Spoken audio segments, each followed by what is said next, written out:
The aerodynamics of the Yak Attack and any high-speed land vehicle is so important. We've done computer simulations of it at very high speeds, 350, 400 miles an hour, and we know what the computer tells us.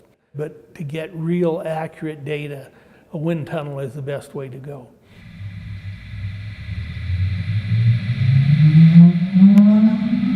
We wanted to see how the air flowed around the bike.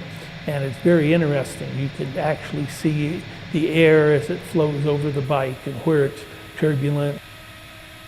What we found, that the bike is actually very streamlined the way it is. We want to look at what can we do to reduce the drag.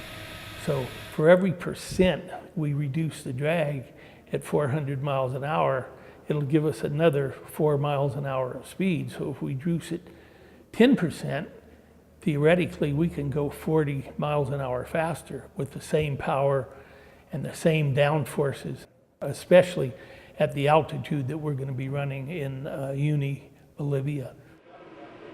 Other things we looked at was up and down force. You don't want the vehicle to lift off the ground, so the up and down force is really important to know. Can I open the doors for a second? We have never been able to run it with the doors in the back for various reasons. And we wanted to find out what reduction in drag that would give us. We are going back to the exact configuration we had when we set the record in 2010, except now we've put the back doors on. So we're going to see how much less drag, air drag there is. And that'll give us an idea of how much faster the bike would go with the same amount of power.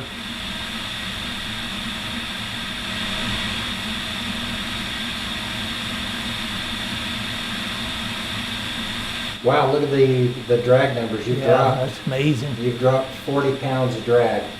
And along with that, we've gone to over 40 horsepower that you've picked up. So just by putting those doors on there, having them closed, let the air flow freely, it's not holding you back anymore. It's about 10 or 12% drag reduction. Yeah. That's huge. Yeah, That's just huge.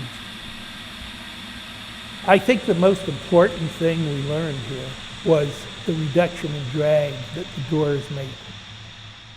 If we can run with the doors on, it's really a great advantage. So there's 10% less drag.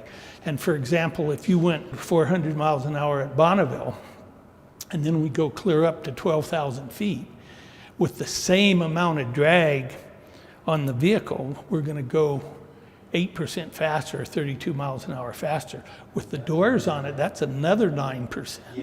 So now we're going to go to almost 60 miles an hour faster up there with the same power and this less amount of drag, and the same power and the same distance.